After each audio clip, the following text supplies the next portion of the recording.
Hello everyone, welcome to Bhadra IAS Academy. আজি নতুন এটা ভিডিও লৈ নতুন এটা টপিক লৈ আমি আপোনালোকৰ মাজত আকৌ উপস্থিত হৈছোহি। আজিৰ টপিকটো হৈছে ব্ৰহ্মপুত্ৰ উপত্যকাত ডেভিড স্কটৰ ভূমিকা। এটা ডেভিড স্কটৰ ভূমিকা পঢ়িবলৈ হলে আমি ডেভিড স্কট কোন জানিব লাগিব। ডেভিড স্কট কেনেদৰে অসমৰ লগত ৰিলেটেড আমি সেই কথাও জানিব লাগিব। প্ৰায় দেখা যায় যে ডেভিড স্কটক মানুহে চিনি পায়, কিন্তু ডেভিড স্কট কিয় অসমলৈ আহিব লগা হ'ল,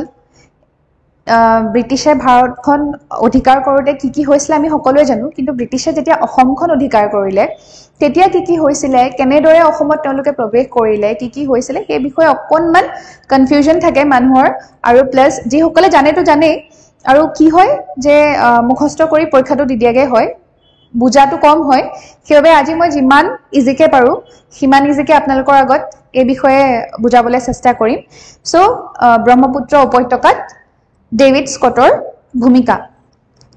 এতিয়া ডেভিড স্কটৰ ভূমিকাৰ বিষয়ে আমি জানিবলৈ কাৰণে যে ডেভিড স্কট কেনেদৰে অসমলৈ আহিছিলে সেই বিষয়ে আমি পঢ়াৰ আগতে আমি কি পঢ়িব লাগিব, মানসকল অসমত থাকোঁতে মানুহৰ অৱস্থা কেনেকুৱা আছিলে আৰু মানসকল অসমৰ পৰা যোৱাৰ পাছত মানুহৰ অৱস্থা কেনেকুৱা ধৰণৰ হৈ গ'ল। ঠিক আছে, ইয়াতে মই লিখি থৈছোঁ যে মানসকলক বিতৰণ কৰাৰ সময়ত ব্ৰহ্মপুত্ৰ উপত্যকাৰ লোকৰ অৱস্থা বৰ শোচনীয় আছিলে। কি হৈছিলে সেই সময়ত, যেতিয়া মানসকল অসমলৈ আহিছিলে আৰু অসমৰ পৰা তেওঁ লুটপাট কৰি পেলাই তেওঁলোক গুচি গৈছিলে, মানুহক অত্যাচাৰ উৎপীড়ন কৰি গুচি গৈছিলে, সেই সময়ত কি হৈছিলে, মানুহৰ শাৰীৰিক হওক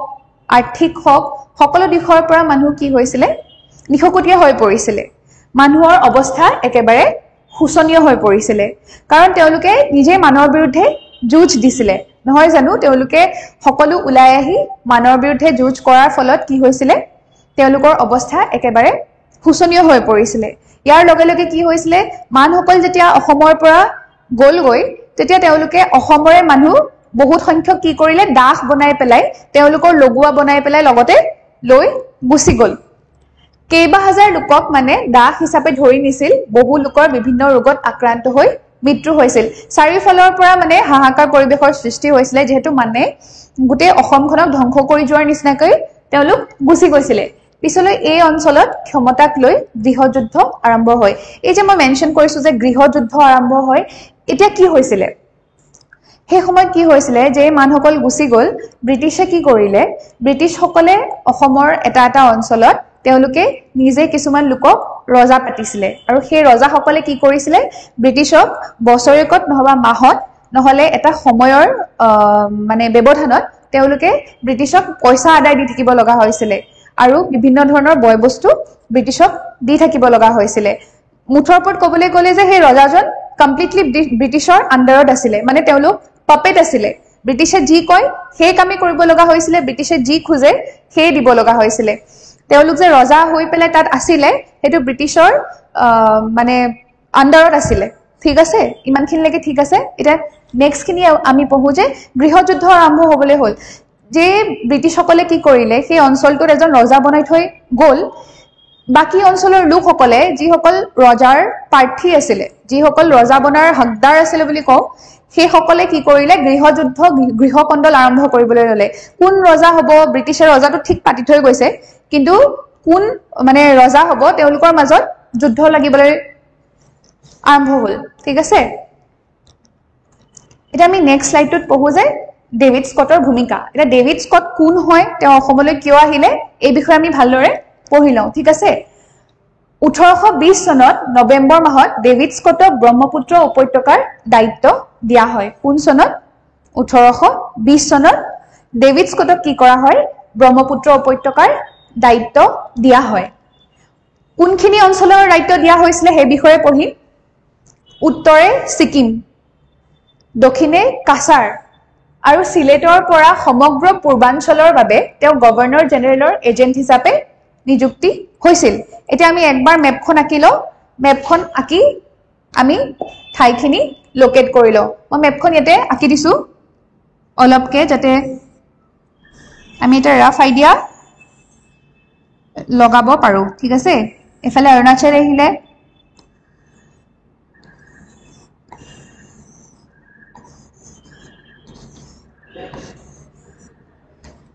এনেকুৱা আছিল আমাৰ নৰ্থ ইষ্টখন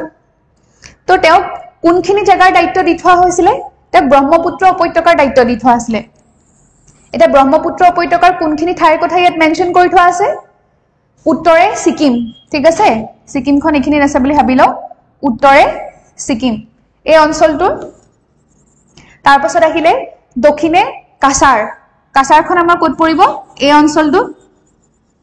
আৰু লগতে কি কৈ থোৱা আছে যে সিলেটৰ পৰা সমগ্ৰ পূৰ্বাঞ্চলৰ বাবে তেওঁ গভৰ্ণৰ জেনেৰেলৰ এজেন্ট হিচাপে নিযুক্তি দিছিল মানে সিলেটখন ক'ত আছে সিলেটখন আমাৰ ইয়াত পৰিব ঠিক আছে বৰ্তমান আমাৰ বাংলাদেশৰ অংশ হৈছে সিলেট তো এই অঞ্চলটোৰ দায়িত্ব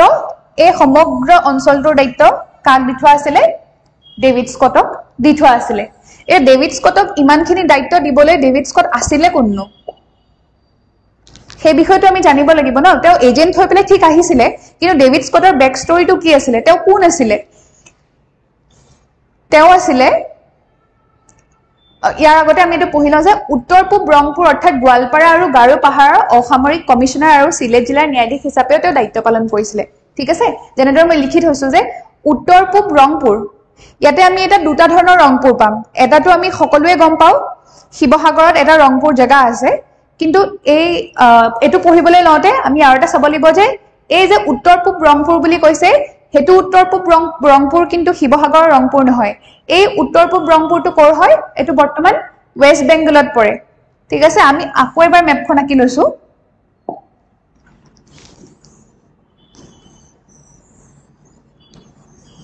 এখন অসম যদি বৰ্তমান আমি চাও আমাৰ গোৱালপাৰা ঠাইখিনি ক'ত পৰে গোৱালপাৰা ঠাইখিনি আমাৰ ইয়াত পৰে নহয় জানো গোৱালপাৰা আমাৰ এটো জায়গাত পৰে আৰু ৰংপুৰ যদি চাবলৈ যাও ৰংপুৰ আমাৰ ওয়েস্ট বেংগলৰ এনেকুৱা জায়গাখিনিত পৰে ঠিক আছে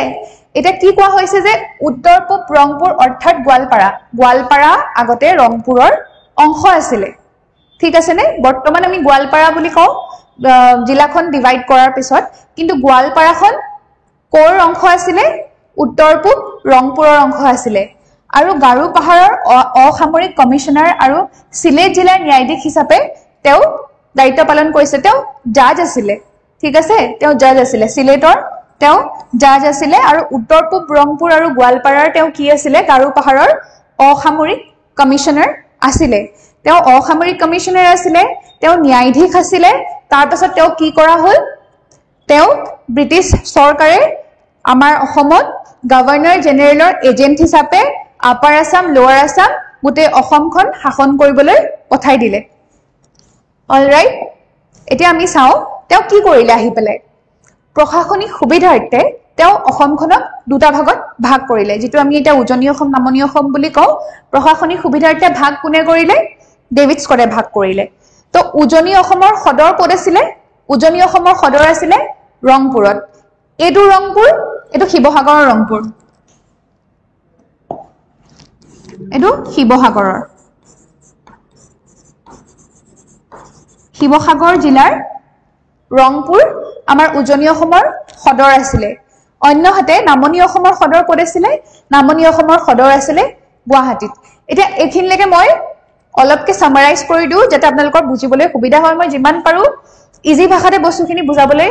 চেষ্টা কৰিম যাতে যি সকলে জানে যি সকলে নাজানে তেওঁলোকে যাতে অতি সহজভাৱে বস্তুখিনি বুজিব পাৰে ঠিক আছে এখন আহিলা আমাৰ অসম মানসকল যোৱাৰ পাছত এই অসমখন শাসন কৰিবৰ কাৰণে কাক পঠোৱা হল গভৰ্ণৰ জেনেৰেলৰ এজেন্ট হিচাপে ডেভিড স্কটক পঠোৱা হল ডেভিড স্কট কোন আছিল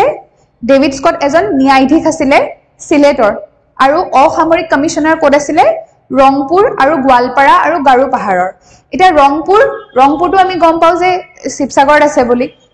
এটা মই যিখন ৰংপুৰ কথা কৈছো উত্তৰ পূব ৰংপুৰ হেখন শিৱসাগৰৰ উত্তৰ পূব শিৱসাগৰ ৰংপুৰ নহয় সেই ৰংপুৰখন কোড আছিল সেই ৰংপুৰখন আছিল ওয়েস্ট বেংগলত ঠিক আছে ওয়েস্ট বেংগলৰ ওচৰতে গোৱালপাৰা পৰে গোৱালপাৰা আৰু ওয়েস্ট বেংগলৰ তেওঁ অসামৰিক কমিশনাৰ আছিল ঠিক আছে এখিনলৈকে লগতে তেওঁ কি আছিল সিলেটৰ যিখন বৰ্তমান বাংলাদেশত পৰে সিলেটৰ তেওঁ কি আছিল ন্যায়াধীশ আছিল আৰু যে তেওঁ অসমলৈ আহিলে তেওঁ অসমখনক দুটা ভাগত ভাগ কৰিলে উজনি অসম নামনি অসম এই যে উজনি অসম ভাগ কৰিলে উজনি অসমটো আমাৰ আপাৰ আসাম তিনচুকীয়া যোৰহাট গোলাঘাট শিৱসাগৰ এইখন ডিস্ট্ৰিক্ট আমাৰ আপাৰ আসামৰ ফালে পৰে লখিমপুৰ ধেমাজি তো এটা কি হল তেওঁ উজনি অসমত সদৰ ক'ত বনালে ৰংপুৰত এই ৰংপুৰ জায়গাটো আকৌ শিৱসাগৰত আছে ঠিক আছে আৰু নামনি অসমত ক'ত বনালে নামনি অসমত বনালে গুৱাহাটী এটা আমি নেক্সট স্লাইডটো চাম মই ভাবো যে এখিনিলৈকে কোনো কনফিউজন নাই এতিয়া আহিলে উজনি অসমৰ কথা আমি অলপ পঢ়ো উজনি অসমত নিউভিল নামৰ এজন সহকাৰী নিযুক্তি দিয়া হল এটা যে তেওঁ আপাৰ আসাম লোৱাৰ আসাম দুটা ভাগত ভাগ কৰি ললে ডেভিড স্কট নিজে নামনি অসমত আছিল আৰু উজনি অসমত নতুন এজন তেওঁ সহকাৰী হিচাপে তেওঁ হেল্পাৰ হিচাপে কি কৰা হল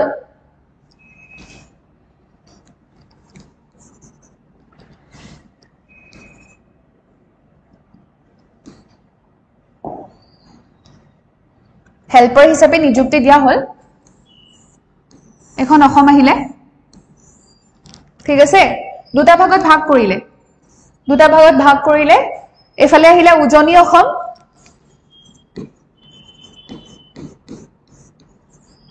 অসম আৰু নামনি অসম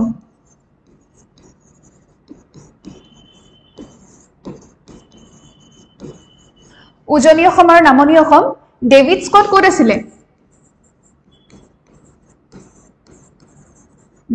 আছিলে নামনি অসমত যদিও তেওঁ গোটেই অসমখনৰ দায়িত্ব দিয়া হৈছিল উজনি অসম নামনি অসম ভাগ কৰি নিজে ক'ত বহিলে নামনি অসমত আৰু উজনি অসমত তেওঁক হেল্প কৰিবৰ কাৰণে মানুহ এজনক ৰাখিলে সেই মানুহজনৰ নাম কি আছিল সেই মানুহজনৰ নাম আছিল নিউভিল ঠিক আছে উজনি অসমত কাক ৰাখিলে নিউভিল সহকাৰী হিচাপে স্যাৰ নিউভিলে কি কৰিলে সেই সময়ত শিৱসাগৰ ৰংপুৰত যে সদৰ আছিল সেই শিৱসাগৰ ৰংপুৰৰ সদৰখনক কলে লৈ আহিলে যোৰহাট জিলালৈ তেওঁ স্থানান্তৰিত কৰিলে ঠিক আছে এটো আঁতৰাই দিছো তেওঁ সদৰ কাৰ্যালয় কি কৰিলে যোৰহাটলৈ স্থানান্তৰিত কৰিলে যোৰহাটলৈ ক'ৰ পৰা স্থানান্তৰিত কৰিলে শিৱসাগৰৰ ৰংপুৰৰ পৰা যোৰহাটলৈ তেওঁ স্থানান্তৰিত কৰিলে নামনি অসমত ডেভিড স্কটক সহায় কৰিবলৈ আহিলে কেপ্টেইন আডাম হোৱাইট তো এতিয়া আপাৰ আসামত কোন আছিল নিউভিল আছিল লোৱাৰ আসামত কোন আছিল ডেভিড স্কট আছিল যদিও ডেভিড স্কটক গোটেই অসমখনৰ দায়িত্ব দি থোৱা হৈছিল আপাৰত তেওঁ বহাই দিলে নিউভিলক লোৱাৰত নিজে বহিলে এটা লোৱাৰত ইমানে কাম বাঢ়ি গল নামনি অসমত ইমানে কাম বাঢ়ি গল তেওঁ হেল্প কৰিবলৈ কোন আহি গল কেপ্টেইন আডাম হোৱাইট ঠিক আছে এটা আমি নেক্সট স্লাইডটো চাও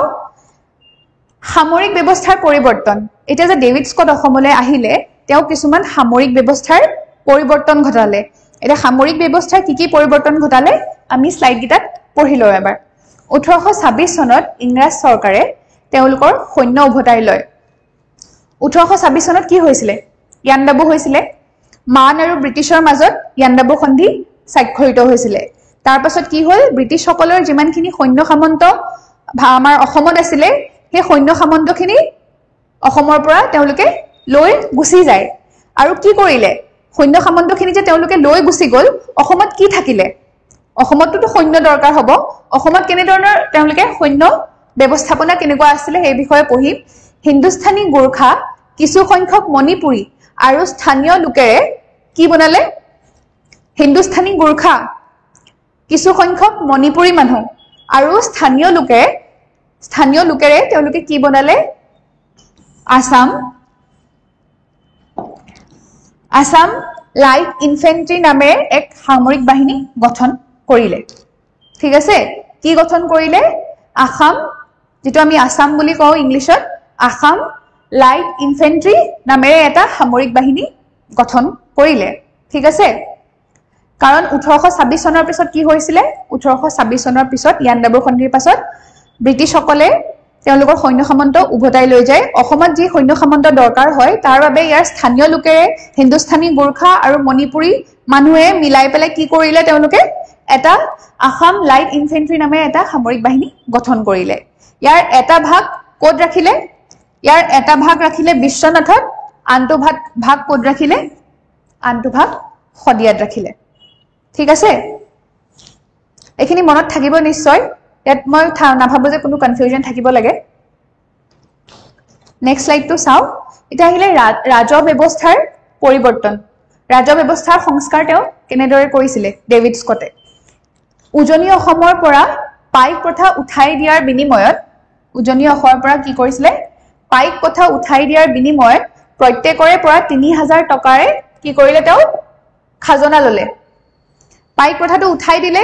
পাইক প্ৰথা উঠাই পেলাই তেওঁ কি কৰিলে 3 টকা হাৰে খাজনা লবলৈ ষ্টাৰ্ট কৰি দিলে ঠিক আছে নামনি অসমত গা মাটিৰ বাবদ 2 টকাকৈ খাজনা আদায় কৰা হল আৰু নামনি অসমত কি কৰা হল নামনি অসমত গা মাটিৰ বাবে 2 টকাকৈ খাজনা আদায় কৰা হল এতিয়া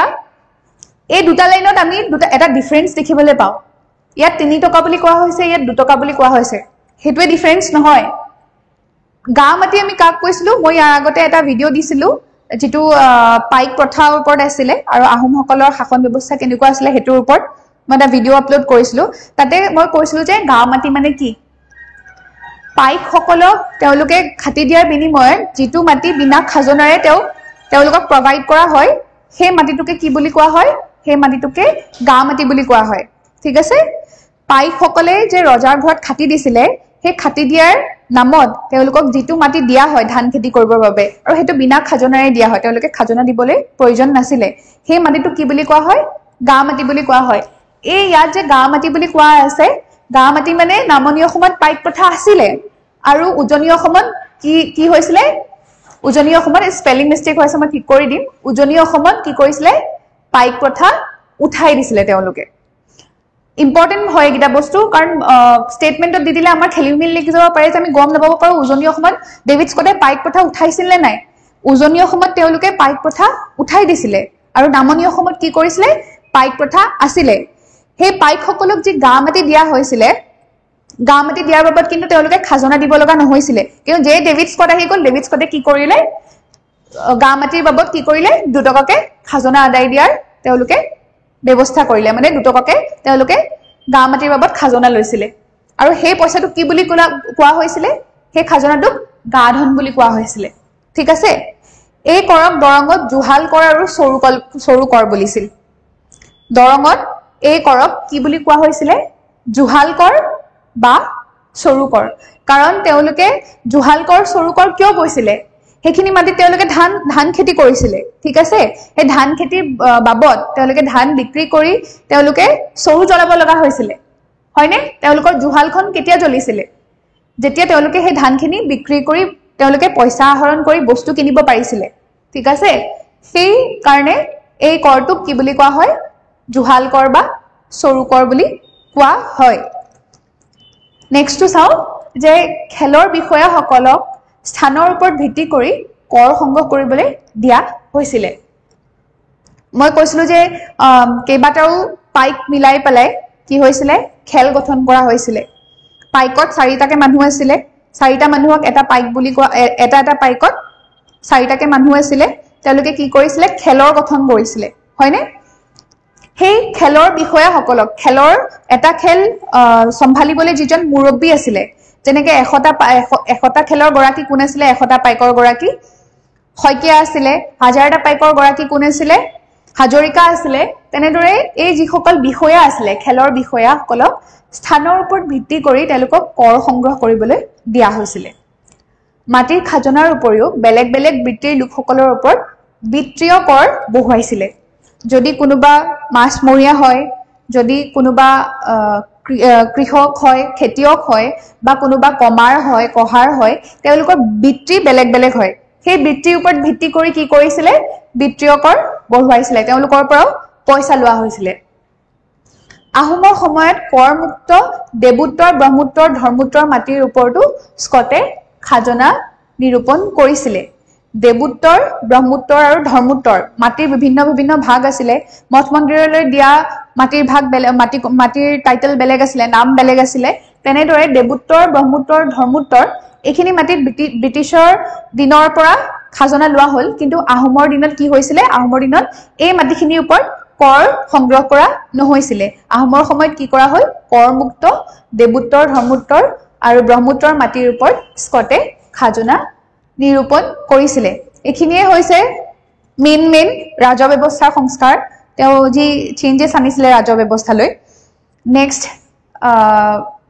স্লাইডটো চাওঁ আমি বিচাৰ ব্যৱস্থাৰ সংস্কাৰ এটা বিচাৰ মানে হৈছে ন্যায়ৰ বিচাৰ আইনৰ বিচাৰ ব্যৱস্থাৰ সংস্কাৰত তেওঁ কি কৰিলে দেৱানী আৰু ফৌজাদাৰী গোচৰসমূহ নিষ্পত্তিৰ বাবে স্থানীয় লোকসকলৰে গঠিত পঞ্চায়ত গঠন কৰা হৈছিল ঠিক আছে তেওঁ সেই সময়তে কি কৰিছিলে গাঁৱত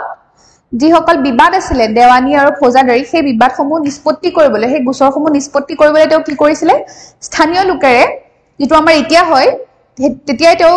মানে সেই কাম কৰিছিলে পঞ্চায়ত গঠন কৰা হৈছিল ঠিক আছে আৰু উজনি অসমত লম্বুদৰ বৰফুকনক দেৱানী বিচাৰৰ ভাৰ দিছিল